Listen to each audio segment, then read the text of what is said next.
Hola a todos. En este episodio conversamos con Carlos Alvarado Briceño. Carlos es ingeniero en construcción, egresado del Instituto Tecnológico de Costa Rica.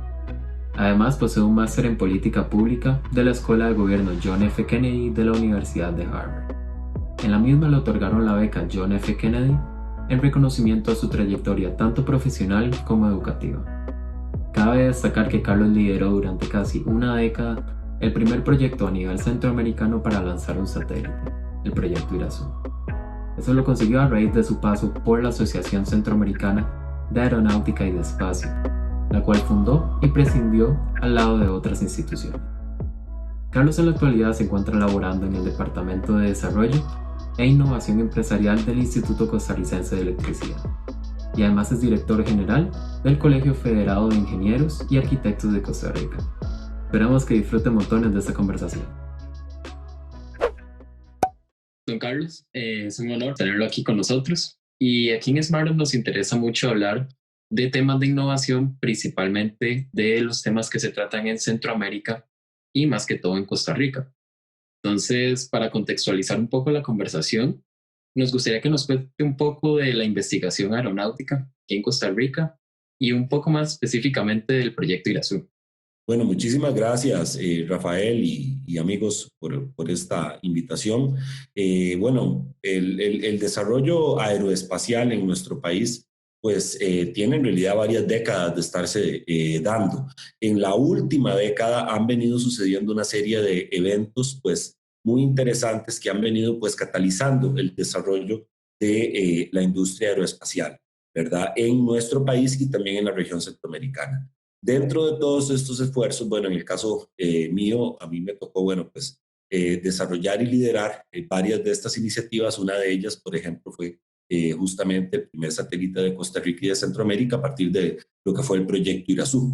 El proyecto Irazú, bueno, fue un esfuerzo, ¿verdad?, de muchas organizaciones, de muchas personas que, bueno, se unieron alrededor de este sueño que era, pues, llevar a Costa Rica por primera vez con un dispositivo desarrollado en el país y todo al espacio. Y bueno, fue una experiencia bastante positiva que permitió pues que se sumaran las voluntades y las aspiraciones también de muchas personas de poder pues colocar a nuestro país en este paradigma de desarrollo tecnológico. Así que, bueno, parte de todo este trabajo, ¿verdad? Lo que tiene como objetivo es el desarrollar capacidades tanto en las personas que están en estos momentos cursando y formándose para eventualmente llegar a formar parte de nuestra masa laboral, de las personas, digamos, que van a llevar el país adelante en las siguientes décadas, ¿verdad? El objetivo como tal es, pues, desarrollar capacidades para que el país como tal pueda, pues, eventualmente poder involucrarse en una nueva cadena de valor de desarrollo, también un nuevo paradigma de desarrollo tecnológico como lo es el desarrollo aeroespacial. Entonces, en gran medida, mucho del trabajo que se ha venido haciendo busca precisamente desarrollar estas capacidades. ¿Para qué? Para que así eventualmente el país vaya escalando y se vaya insertando adecuadamente en esta cadena de valor. Perfecto, don Carlos. Y considerando su carrera como profesional, queríamos hacerle la consulta, ¿cómo llegó a involucrarse usted en este tema? Considerando que no es una carrera pues muy común en un país como Costa Rica. Bueno, en el caso mío, mi formación académica, en realidad yo soy ingeniero en construcción, ¿verdad? Graduado del Instituto Tecnológico de Costa Rica. Y bueno, yo me empecé a involucrar en el tema aeroespacial precisamente cuando estaba trabajando en mi tesis de graduación en el tecnológico, porque mi tesis fue para el desarrollo de una investigación relacionada con tratamiento de desechos tóxicos con tecnología de plasma. Y en ese momento, bueno, pues la empresa que me ayudó a desarrollar también esa investigación fue Adastra Rocket Company. Entonces, a partir de ese proyecto, conocí al ingeniero Ronald Chang Díaz, al hermano del doctor Franklin Chang, quien en ese momento se convirtió, por decirlo así, en un mentor para mí y pues me ayudó muchísimo pues a encontrar áreas de interés en mis trabajos y mis investigaciones y a partir de ahí pues me empecé a involucrar en. Excelente. Como le comentábamos en SmartUp, queremos servir de inspiración para que otras personas emprendan. Y eso no significa necesariamente, ¿verdad?, una empresa privada eh, o un pequeño negocio, ¿verdad? Puede ser muchas cosas. Entonces, queremos aprender un poco de su experiencia en estos proyectos. Entonces, ¿cómo fue empezar ese proyecto en Costa Rica, que no tiene precedentes acá, ese tipo específico de proyecto, un satélite? ¿Y qué dificultades tuvieron? ¿Qué les sorprendió del proceso? Bueno, pues cuando el proyecto arranca como una idea del ingeniero Ronald Chang Díaz, me acuerdo hace como 11, 12 años, cuando me lo indicó por primera vez, que pues él tenía el sueño en ese momento pues de que pusiéramos en órbita el primer satélite de la región. Y bueno, tal vez para inclusive entender un poquito cómo es que la historia se vino desarrollando, ¿verdad? Luego de que yo realicé mi tesis de graduación con Astra Rocket Company, ¿verdad? Yo seguí involucrado y colaborando directamente con la empresa Chang Díaz y Asociados, que era una empresa también constructora, por mi formación en ese momento. Y así es como, bueno, en ese momento el ingeniero Ronald Chang, quien era también presidente de la empresa Chang Díaz y Asociados, me indica y me dice, bueno, que empecemos a trabajar en esa idea, y es cuando también pues me comenta de pues la idea de volver a poner a funcionar una organización que él había fundado a finales de los años 80. Esa organización era la Asociación Costarricense para la Investigación y la Difusión Espacial, ACIDE. Y bueno, eventualmente, luego de que volvimos a retomar esa idea, fue cuando la idea de crear precisamente y de volver a retomar la organización se convierte y se crea la Asociación Centroamericana de Aeronáutica y del Espacio, que es una entidad que, bueno, a mí junto con el ingeniero Ronald Chang Díaz y otro, pues un grupo de jóvenes costarricenses en ese momento también interesados en desarrollar el campo aeroespacial, pues tomamos la decisión de fundar, ¿verdad? Y a partir de ahí, bueno, se fueron desarrollando una serie de acciones, ¿verdad? En el caso mío, bueno, a mí me tocó presidir ACAE durante casi una década, ¿verdad? Y producto de todo ese trabajo se logró precisamente pues desarrollar todas las iniciativas y todos los esfuerzos necesarios para poder llevar a cabo con éxito el proyecto IRASU, ¿verdad? Entonces, definitivamente, bueno, fue una tarea larga, ¿verdad? No fue para nada fácil, literalmente teníamos que arrancar de cero, no habían capacidades, no había pues, en ese momento tampoco recursos, ¿verdad? Muy pocas personas pues creían o confiaban en que fuera posible, y bueno, a lo largo de los años desarrollando precisamente, como lo decía al inicio, las capacidades y trabajando con disciplinas que se fue creando toda la atracción necesaria para que el proyecto pudiera llegar a buen término en el año 2018. Carlos, y considerando que hay muchos jóvenes que están en este momento en la creación de un emprendimiento que no necesariamente visualizan en un mercado local, ¿cómo se encuentran esas figuras de apoyo y financiamiento para poder lograrlo? Bueno, hay que tomar en cuenta también que el desarrollo aeroespacial no es pues algo que todavía en nuestro país esté total y completamente desarrollado, es algo que apenas pues está en proceso de desarrollar capacidades, ¿verdad? Entonces eso es algo que en gran medida pues con el paso del tiempo pues las capacidades van creándose y se van pues volviendo cada vez más sofisticadas, por decirlo así. Adecuadamente, digamos, en paralelo, las fuentes de financiamiento disponibles para pues, desarrollar iniciativas siempre van a ser limitadas y máxime pues, en una región como la nuestra, ¿verdad? En estas etapas lo más importante es pues trabajar con la voluntad y con pues también la iniciativa que existe también en nuestro país, porque existe muchísimo interés, ¿verdad?, por seguir desarrollando estas capacidades, tanto desde la academia como desde la industria, como desde el gobierno y también desde la sociedad civil. Y bueno, pues poco a poco yo considero que las fuentes de financiamiento para seguir desarrollando estas capacidades se van a ir pues consolidando. Definitivamente no es algo que podamos decir que va a suceder de manera inmediata, pero sí creo que a lo largo de estos últimos 10 años se ha logrado avanzar muchísimo y Costa Rica va por pues, la ruta correcta, ¿verdad? Para seguir posicionándose en este espectro de desarrollo. Perfecto, don Carlos. Y en este caso también hablando un poco del financiamiento, ¿a qué instituciones puede un investigador aquí en Costa Rica recurrir en este tipo de proyectos más que todo que no son del todo convencionales? Bueno, pues a nivel internacional también hay diferentes oportunidades para que las personas que están trabajando en este campo también se puedan involucrar en esquemas de asociamiento, inclusive, por ejemplo, de cooperación con otras entidades. Eso es posible.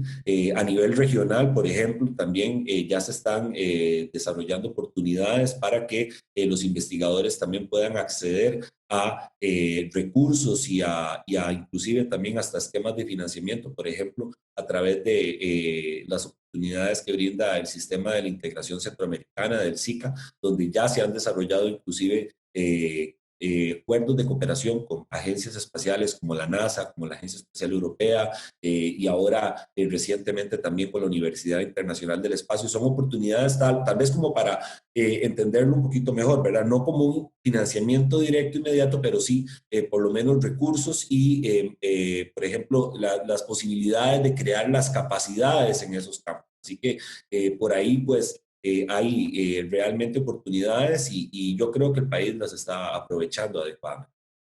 Sí, también nos llama mucho la atención porque normalmente el tema del espacio y la aeronáutica se puede llegar a ver como un tema muy abstracto, un tema muy lejano a nivel centroamericano.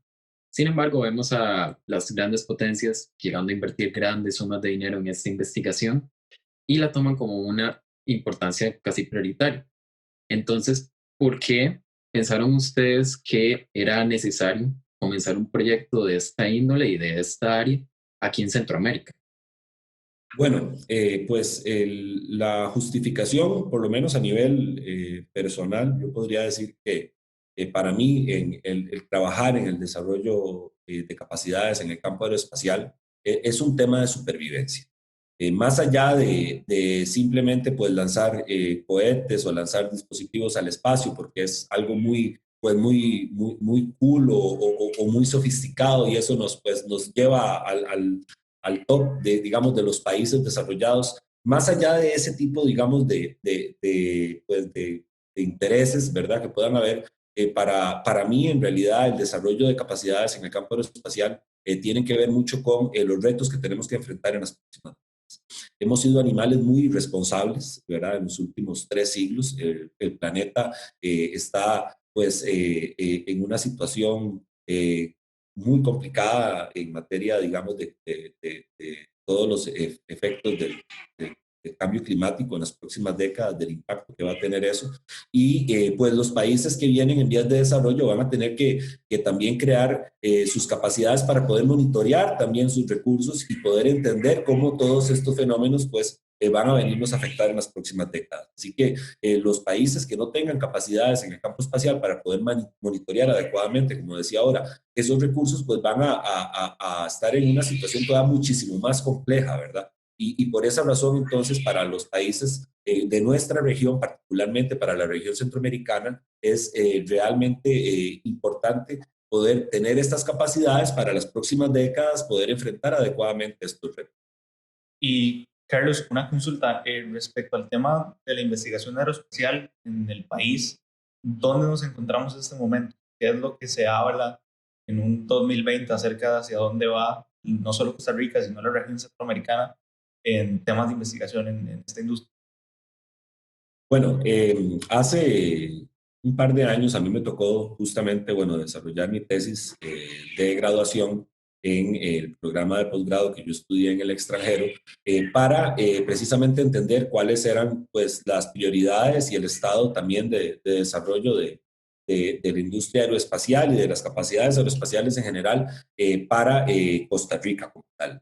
Y entonces, bueno, en ese momento parte, digamos, del trabajo involucró entrevistar a investigadores y funcionarios, inclusive también de gobierno, que trabajaban pues procesando información espacial, desarrollando inclusive también aplicaciones espaciales, información que ellos mismos también procesaban para poder pues también trabajar en sus proyectos de investigación en diferentes entidades, no solo en universidades, sino también, por ejemplo, como les decía ahora, usuarios del sector público que también trabajaban en esos temas. Y parte de las conclusiones a las que se llegó es que aproximadamente el 80% de las personas que se entrevistaron indicaron que usaban la información espacial, por ejemplo, para aplicaciones en el campo ambiental.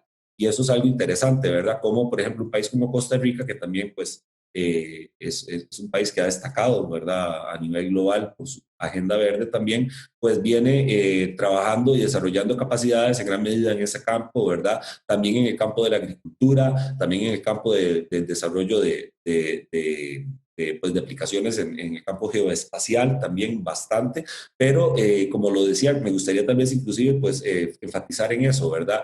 Costa Rica pues viene también desarrollando sus capacidades en el desarrollo, digamos, de aplicaciones en el campo ambiental, agricultura y, como decía ahora, también en la parte geoespacial.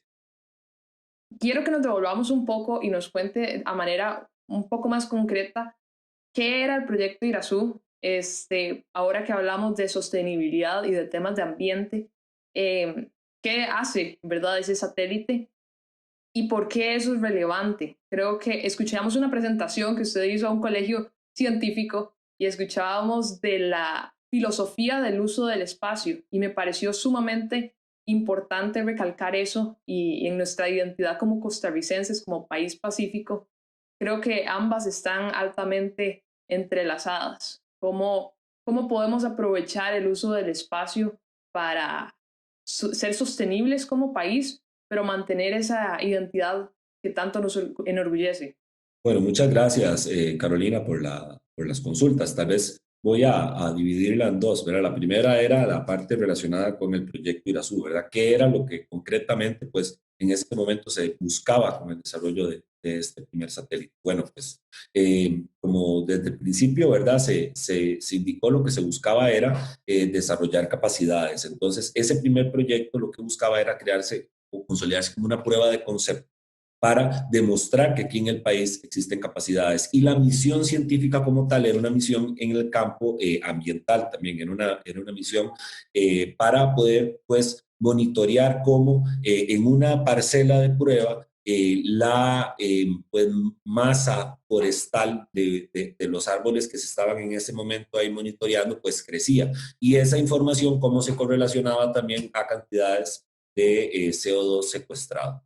Eso, como les digo, era una prueba de concepto específicamente, ¿verdad? Para poder, pues, demostrar que en Costa Rica existen capacidades y a partir de ahí, pues, se generaron y salieron una serie de productos y de beneficios para el país muy grandes, ¿verdad? Desde estudiantes que pudieron tener la oportunidad de ir a sacar posgrados en el extranjero hasta, pues, las capacidades y la infraestructura que ya quedó, por ejemplo, instalada en el Tecnológico de Costa Rica, que fue la universidad que en su momento también se asoció para colaborar en este proyecto. Y adicionalmente, bueno, pues todo lo que involucró también en experiencia para el sector público, ¿verdad? Por ejemplo, todo lo que fue el proceso del registro de la frecuencia del satélite, por ejemplo, fue también un tema complejo en su momento que se tuvo que desarrollar en conjunto y en coordinación con el gobierno de Costa Rica, con el Ministerio de Ciencia, Tecnología y Telecomunicaciones.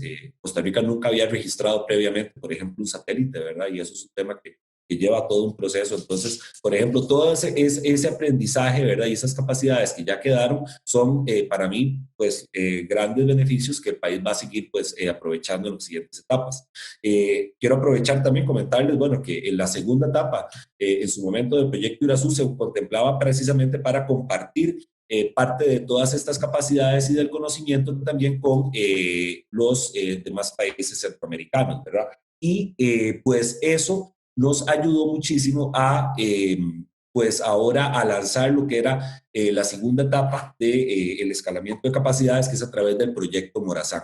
El proyecto Morazán va a ser el desarrollo, ya bueno, en este momento se está proceso, ¿verdad? Es un proyecto que va bastante avanzado, de lo que va a ser el primer satélite de Honduras. Entonces, este satélite va a también marcar un hito, ¿verdad? En materia de cooperación, como eventualmente la cooperación entre países se va a llevar a nivel centroamericano a un nivel superior, ¿verdad? Como los países centroamericanos también ya se están uniendo para, pues, lanzar satélites al espacio.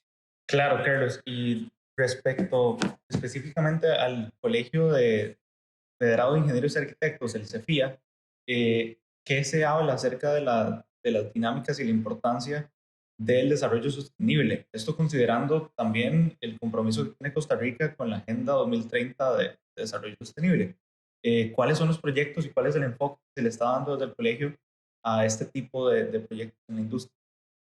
Bueno, particularmente el Colegio Federado de Ingenieros y de Arquitectos hace ya bastantes años viene colaborando y apoyando desde muchas maneras el desarrollo aeroespacial en el país. Podríamos decir que el CEFIA tiene unos 10 años también de estar colaborando, ¿verdad? Y brindando no solo soporte logístico, sino también soporte financiero a diferentes iniciativas, incluyendo, por ejemplo, lo que fue el proyecto Irazú y ahora inclusive incluyendo el proyecto Morazán, donde el Colegio Federado también pues viene desarrollando un rol en la parte pues de capacidades en administración del proyecto, ¿verdad? En la parte de sostenibilidad, que es lo que pues usted mencionaba ahora, el Colegio Federado también es una entidad que está tremendamente comprometida con el tema, ¿verdad? Nosotros somos un colegio que es bandera azul ecológica, ¿verdad? Y también pues hemos desarrollado muchísimas iniciativas en el campo también de mitigación de nuestras emisiones y de desarrollo también de infraestructura de energías renovables, por ejemplo, en el campo de Uxarrací, en la finca de recreo que se tiene ahí, hay una planta también de desarrollo de energía solar y en el edificio frontal, digamos, de Curridabat, donde nosotros tenemos la sede, digamos, del Colegio Federado de Ingenieros y de Arquitectos, ahí también hace poco se inauguró una planta una terminal de carga rápida de vehículos eléctricos también. Entonces, como les digo, el Colegio Federado sí está realmente pues comprometido con este tema, estamos colaborando también con el gobierno en todo lo que sea necesario, ¿verdad? También en toda esta temática. Así que esperamos seguir contribuyendo a nivel del campo aeroespacial. El Colegio Federado de Ingenieros y Arquitectos es la organización que por ley le corresponde también pues regular todo lo que tiene que ver con el ejercicio profesional de la ingeniería y de la arquitectura también. Entonces, la ingeniería hablamos de todo lo que tenga que ver con el campo también aeroespacial. Así que por esa misma razón, nosotros pues hemos tomado el tema muy en serio a lo largo de los últimos años y bueno, vamos a seguir en esa línea desarrollando capacidades desde la Comisión Aeroespacial y desde los diferentes colegios que participamos. Somos 5 colegios en el Colegio Federado y desde cada uno pues hay mucho que aportar en el campo aeroespacial.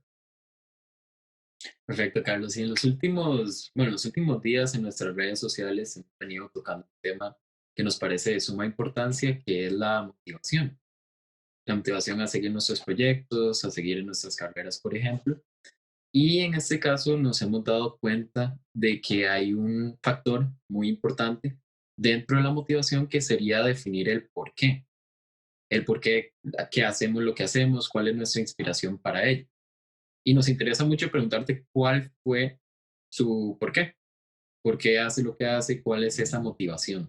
Como decía ahora, el desarrollo de capacidades aeroespaciales para mí es un tema de supervivencia, ¿verdad? Entonces, la motivación principal que yo tengo para trabajar en este campo es brindarle un mejor futuro a las generaciones existentes y a las venideras también. Y más allá de eso, pues también colaborar y formar parte de lo que es la construcción de la sociedad cósmica del futuro. Es una sociedad que ustedes y yo vamos a poder ver en las próximas años cómo se va a ir construyendo. Vamos a ser testigos de un proceso de migración masiva a Marte y lo vamos a ver ustedes y yo lo vamos a ver en los próximos años. Y por esa razón, bueno, pues queremos que también pues Centroamérica forme parte de ese proceso de construcción de una sociedad cósmica y por eso hay que trabajar bastante en el desarrollo de capacidades para que pues no nos quedemos en tierra nada más observando cómo los otros se van y logran pues continuar extendiendo lo que somos nosotros como raza humana y nosotros pues aquí en la tierra sin esa posibilidad, pues yo no quiero eso y más allá, como lo decía también ahora al inicio, ¿verdad? Es un tema de supervivencia y en las próximas décadas pues es necesario que tengamos estas capacidades. Muy cierto. Usted nos comentaba que el ingeniero Ronald Chang ha jugado un papel importante en su vida y creo que hay un común denominador en las personas exitosas y es que saben pedir ayuda y saben escuchar de las personas correctas también. Entonces, ¿qué consejos puede dar a la hora de buscar tal vez un mentor o para su carrera, para un proyecto, o simplemente pedir consejo de un profesional que uno admire? Sí, esa es una excelente pregunta. Vamos a ver, nadie llega a ningún lado sin la ayuda de alguien más o de muchos más. Y uno de los principales pues, puntos que uno en la vida también tiene que aprender es a pedir ayuda, como usted lo comentaba ahora, ¿verdad? Cuando es necesario, y apoyarse en la experiencia de las personas que saben y que obviamente pues también tienen buenos planes y buenos deseos para uno. Así que esa mentoría de personas como el ingeniero Ronald Chang Díaz, para mí, pues fue vital. Él me cambió a mí literalmente la vida, ¿verdad? Nada de lo que yo estoy haciendo ahora lo estaría haciendo si no hubiera sido porque en algún momento, en el año 2007, estamos hablando de ya hace 13 años, yo tuve la oportunidad de conocerlo a él y de iniciar mi proyecto de investigación, de graduación de mi carrera de ingeniería en construcción con Ad Astra Rocket Company y con el Tecnológico de Costa Rica también como universidad. Así que yo obviamente nunca lo hubiera podido lograr solo si no hubiera sido también por pues, todo ese apoyo. Y por supuesto aquí podemos empezar a hablar de muchísimos nombres de muchísimas personas que han jugado un rol muy importante para lograr todo esto. Así que definitivamente las personas que tienen interés en seguir pues creando un impacto positivo en la sociedad y tienen que seguir escalando en todo este entramado tan complicado que es pues esta sociedad, necesitan, obviamente todos necesitamos tener el apoyo y la colaboración o la mentoría pues de figuras que nos ayuden y que nos inspiren a seguir adelante. Carlos, de verdad que ha sido todo un placer tener esta conversación con usted, con un profesional de su calibre, y creo que cumplimos muchísimo con lo que queremos dar, ese mensaje de motivación, de inspirar también a la población joven que está tal vez en sus proyectos, en sus primeros pasos en carreras profesionales, y ver profesionales como usted que han tenido a su corta edad en realidad una gran trayectoria es definitivamente una gran fuente de inspiración. De hecho, para finalizar, como es tradición en todos nuestros episodios, queremos hacer una consulta. ¿Cuáles considera usted que son los 3 factores principales para una persona exitosa? Como usted defina éxito. Bueno, los 3 factores para mí, eso es algo muy personal, ¿verdad? Claramente, es primero hacer lo que uno siempre ha querido hacer. El hecho, digamos, de que el trabajo de uno sea lo que uno siempre ha querido, lo que uno realmente lo llena y lo inspira, pues es un cambio radical totalmente en la calidad de vida, ¿verdad? Realmente usted no va a estar trabajando, sino que va a estar pues haciendo lo que le gusta y siempre va a estar pues feliz. Y cuando usted está feliz, pues usted está siendo exitoso, ¿verdad? Para mí eso es una de las principales definiciones de éxito, ¿verdad? Que al final se pueda decir que pues soy una persona feliz y soy una persona plena. El segundo, desarrollar relaciones de por vida. Ahora que hablábamos también de las mentorías y del apoyo y del papel que juegan algunas personas en la vida de uno para llegar y alcanzar metas, ¿verdad? Es muy importante también, pues, precisamente desarrollar estas relaciones que le duren muchos años hasta, ojalá, el día de la muerte, ¿verdad? De uno. Definitivamente, ser agradecido es algo también, un valor muy importante en la vida y para ser exitoso también uno tiene pues, que desarrollar este tipo de relaciones de por vida. Y tercero, bueno, pues mirar siempre hacia adelante, mirar con optimismo, ser resiliente, saber pues adaptarse a los cambios. Estamos viviendo una época también, como todos sabemos, ¿verdad? Muy, muy complicada y eso nos obliga también a nosotros pues a ser resilientes y tener esa capacidad precisamente de adaptarnos. Muchas gracias por escuchar este episodio. Personalmente salí muy inspirada de esta conversación con Carlos. Espero que ustedes también. Recuerden además que nuestros otros episodios están disponibles en YouTube, Spotify y Apple Podcast. También tenemos contenido en redes sociales diseñado para inspirarlos e impulsar sus ideas. Entonces nos pueden buscar en redes sociales como SmartUp GRP. Nos vemos en el otro episodio.